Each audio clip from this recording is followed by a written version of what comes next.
Stay Alive, Practice 5. This is a canopy education campaign to promote practice and proficiency of the skills needed to respond to emergency situations when flying and landing your parachute. The Skydiver Information Manual already defines emergency procedures for almost every phase of a skydive. Aircraft emergencies, free fall emergencies, and especially how to pull our handles if we have a malfunction. And we practice these emergency procedures on a regular basis as jumpers. We encourage all of our jumpers to practice our EPs, pulling our handles before each jump. That is the goal of Stay Alive Practice 5, is to build that muscle memory for canopy flight emergency procedures so that we all can better respond to an emergency when we are flying or landing our parachute. What is a canopy flight emergency? It's an emergency that happens after opening while under a fully inflated parachute, anytime during the canopy descent or landing. What is a canopy flight emergency procedure? It is your reaction to an emergency situation under a fully inflated canopy. And how you respond to that emergency will determine the outcome of whatever happens. So it's necessary to have and to practice a correct response. USPA has identified 5 canopy flight emergency procedure drills that make up the Stay Alive Practice 5 education campaign. These drills, although not new to canopy training, are now being reframed or reclassified as CEPs, Canopy Flight Emergency Procedures, and that's to emphasize the importance of mastering those skills. Why is this important? Based on incidents and fatality reports over the last 30 years, we all know that the highest percentage of accidents happen while flying a fully inflated parachute. In response to this over the years, USPA added canopy skills to the A license progression, and we also created the B license canopy card, all with the hope of creating a solid foundation of canopy skills in our younger new jumpers. What we're finding now is that statistics show that most accidents are happening with jumpers in the range of 300 to 1,000 jumps. This could be for a variety of reasons. One of those reasons is that jumpers do not have a plan in place for maintaining proficiency or practicing those canopy skills that they learned earlier in their training, especially when they downsize or change canopies. The Stay Alive Practice 5 campaign is designed to reinforce the need to practice canopy flight emergency procedures, starting at the A license level through having many thousands of jumps. It's important for all of us on our own canopies to get proficient at these skills so we can use them when we need them. The goal is to give jumpers a path to remain proficient in the canopy skills that can save their life. Specifically, incident and fatality reports confirm that most injuries and fatalities can be prevented if jumpers hone their canopy flight emergency procedures. They are always ready to avoid a canopy collision and manage landing problems. When should we practice? We propose that you should practice a canopy flight emergency procedures at least once a month on dedicated hop and pops or high poles, and log those jumps so that you can keep track of when you're practicing those and stay proficient. We believe with regular practice that if canopy flight emergency procedures are given dedication and emphasis that we give to practicing pulling our handles for malfunction emergencies, that we will be able to build the muscle memory and gain the proficiency needed to prevent incidents in the future when we're flying and landing our parachute. How are we going to make a difference? It's up to us. We've done it before and we can do it again. We're going to make a difference by teaching, encouraging, and role modeling Stay Alive Practice 5. In this presentation, we're going to talk about each canopy flight emergency procedure. And on each slide, we will talk about why the skill is important, when to use each skill, how to apply it to an emergency situation, and how to practice each skill to manage a canopy flight emergency. The 5 canopy flight emergency procedures include rear riser turns, 90-degree brake turns, half brake turns, reverse turns, also known as turn reversals, and low turn recovery drills. As we talk about each of these today, I encourage you to think about making a personal plan to practice these skills. If you're unsure about any of the skills at the end of this presentation, it's always a good idea to seek out a canopy coach or sign up for a canopy course so that you can get more specific, individualized training. One more word of caution. As you start practicing these procedures, I want to remind you that it's essential to maintain traffic, altitude, and positional awareness all the time while under canopy. All of these canopy flight emergency procedure drills are going to be practiced above your decision altitude and hopefully with as little traffic around you as possible. This is why we recommend that the drills are practiced on hop and pops or high poles so there is as little traffic as possible, because we want to ensure that this valuable practice of a simulated emergency never turns into a real emergency. Let's get started with the first canopy flight emergency procedure,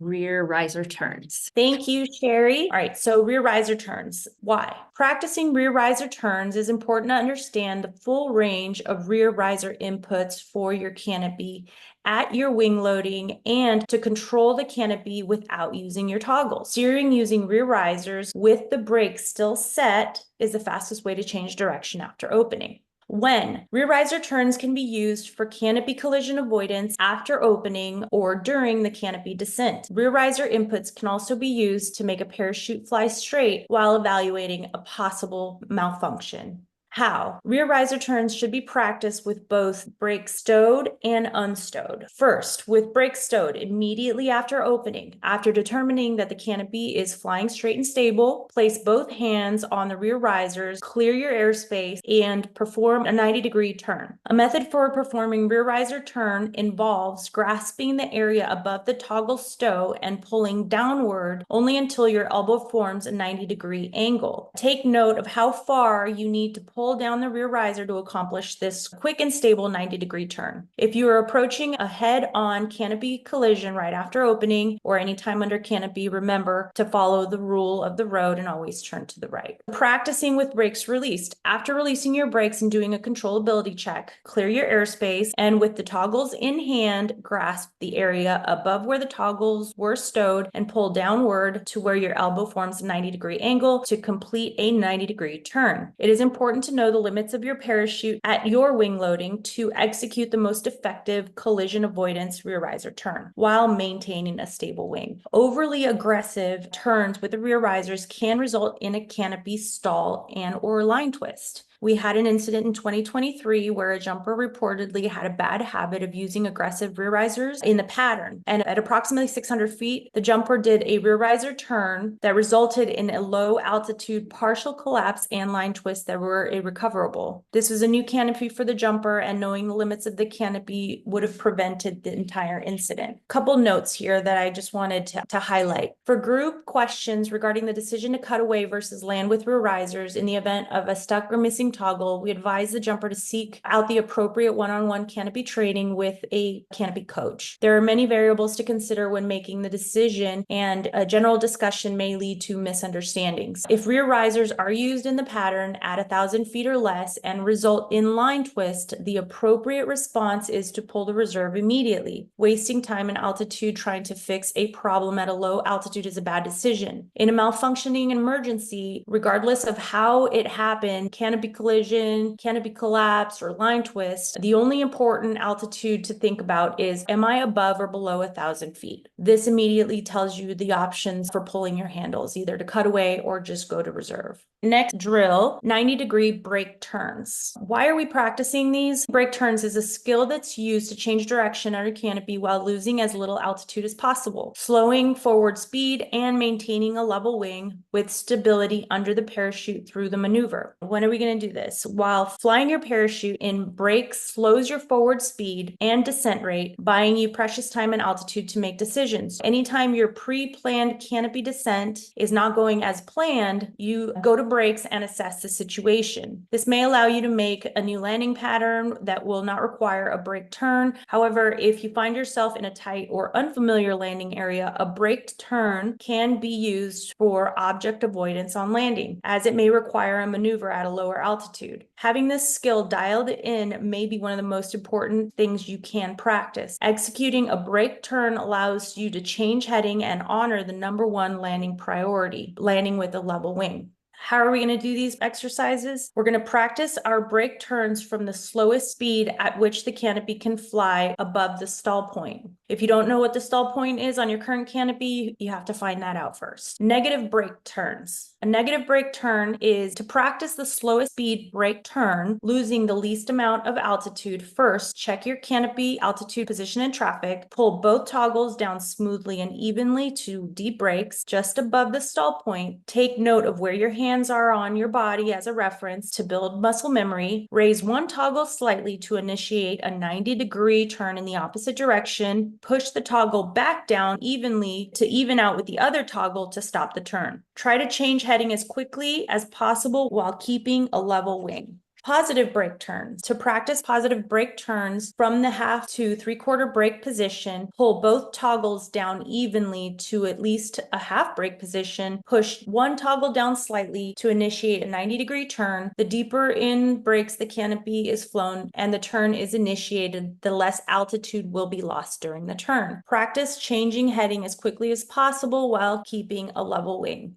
I just want to make a comment that these skills, as we talk about them, seem like they are pretty simple skills. The reason that we are emphasizing these is because we're going to put them out as canopy flight emergency procedures, is because we do not feel that experienced jumpers are proficient at using these in an emergency situation. We can go up and easily practice these skills in a no pressure situation, but until we build muscle memory, we don't have any idea how we're going to respond in an emergency, and we may not do the right thing unless we have that muscle memory built up. Despite the fact that it seems like it should be a pretty easy drill to practice, it has so much more important than what it might seem. I think that braked turns is probably the most important thing that jumpers can be proficient at, and understanding that using the brakes for a means of buying yourself time and altitude. If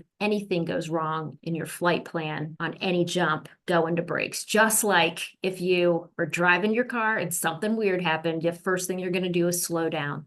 Same thing under canopy. Now, using a brake turn onto final approach leads us into the need to practice half brake flares. The third canopy flight emergency procedure is braked flares. Why are we practicing a braked flare? Practicing braked flares is important so you can lock in the flare technique, and so you can learn the effectiveness of your flare from either executing it or finishing a flare from a braked position. So there are essentially 3 scenarios where you need to use a braked flare.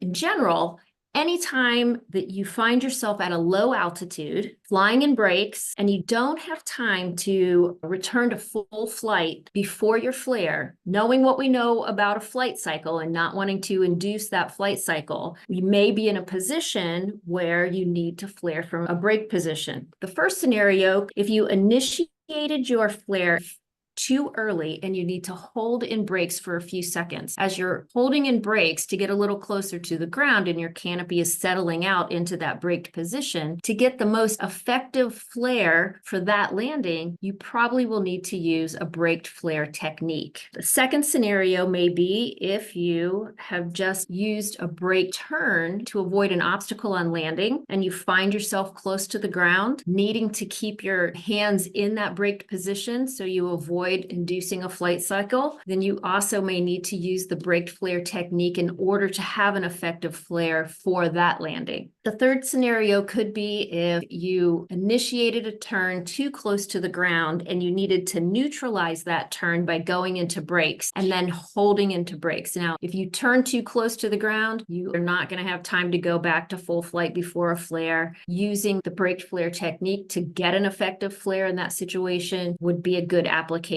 for this. How are we going to practice it? To practice, you're first always going to check your canopy altitude, position, and traffic. The first thing that I would want you to do is do at least one flare from full flight so that you can have a reference for what the braked flare feels like. From full flight, start with your arms all the way up, nice stabilized position, 8 or 10 seconds, and then do a normal flare with your normal landing technique. And note, here's the important part, note the pitch change in the canopy and your swing forward under the canopy during that flare stroke. Then to practice the braked flare, keeping in mind that our goal in the braked flare for this practice is to do our best to get the technique that's going to most effectively match the change in pitch and the swing forward under the canopy. So it's hopefully equally effective as a flare from full flight. So pull the toggles to a half brake position and hold for 4 or 5 seconds so you get stabilized under the parachute. Then flare at a speed faster and with more force than your normal flare stroke. Note again the pitch change and your swing forward under the canopy, and then do more practice by adjusting the speed and the force of the braked flare on multiple practices. Again, our goal is to try to do a flare from a brake position and get the same effective flare that you would get if you were flaring from full flight. You will need to flare faster and stronger to get the same response from your parachute when flaring from a braked position. The next skill is going to be reverse turns, also known as turn reversals, also known as maximum performance turns. So there's a couple different ways this exercise is called across the board. Why are we doing this? Practicing turn reversals is important for 3 reasons. First, to learn the limits of your canopy as related to the maximum speed and depth of the toggle input when reversing a turn. 2, with the goal of doing a fast collision avoidance maneuver. 3, doing that maneuver without inducing line twists. Line twists can occur if the toggle is pulled down too quickly when starting or if raised too quickly to stop the turn. So you must know the maximum safe rate of turn, which is a result of the speed and depth of your toggle input. This is going to be different for each canopy that you jump. Line twist at landing pattern altitude may be unrecoverable in time for a safe landing, particularly if you're flying at higher wing load. When are we doing a turn reversal? It's for canopy collision avoidance is the primary use. A canopy collision can happen at any time during the canopy descent or in the pattern. All practice of turn reversals must be completed above your decision altitude just in case you end up in line twists. How? To practice a turn reversal, first check your canopy altitude, position, and traffic. Make a smooth but deep turn to at least 90 degrees to the right. Then reverse the toggle position smoothly but quickly for a 180-degree turn to the left. The first attempt should be a slow reversal of the toggle position, noting the depth of the toggle input and the line tension during the reversal. Continue to increase the depth of the toggle input and the speed of the reversal of the toggle position on subsequent practices to find the maximum depth of toggle input and the speed of that input while maintaining line tension and avoiding line twists. The goal is to be able to do the quickest turn reversal possible while maintaining line tension and not inducing line twists. Note, if a turn reversal is used in the pattern at 1,000 feet or less and results in line twist, the appropriate response is to pull the reserve immediately. Wasting time in altitude trying to fix a problem at a lower altitude is a bad decision. In a malfunction emergency, regardless of how it happened, canopy collision, induced line twist, or what have you, the only important altitude to look for is, am I above or below 1,000 feet? This immediately tells you your options for pulling handles.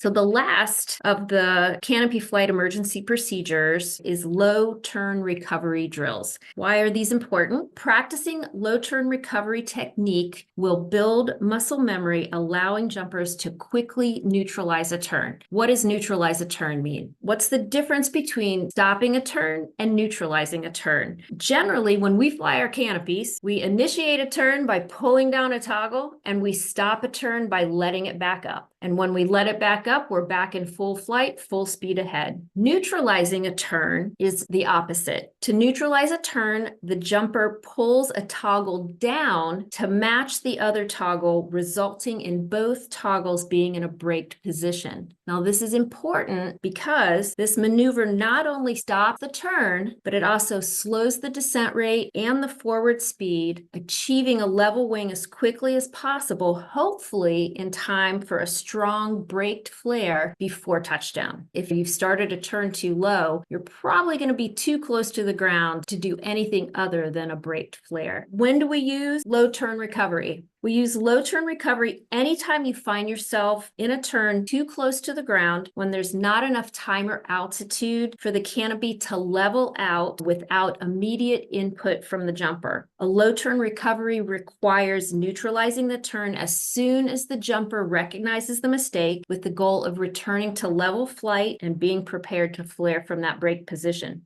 How do we practice it? To practice the low turn recovery, first check canopy, altitude, position, and traffic. From full flight, we're going to pull one toggle down to at least quarter brake to initiate a 90-degree turn. To neutralize the turn, pull the toggle that is in full flight to match the lower toggle, resulting in both toggles being in a brake position. Hold the toggles even and continue pushing them down evenly for the braked flare. Now, anticipate that you're going to need more input than you expect to arrest the canopy descent. And the amount of input that's needed is going to depend on a lot of different factors. How big's the canopy? What's the wing loading? How fast was the turn? How big a turn was it? It's going to change depending on a whole bunch of factors. But overall, if you keep in mind that you're going to need more input than you think you're going to arrest the descent of that canopy and get it into level flight, then you're thinking along the right lines.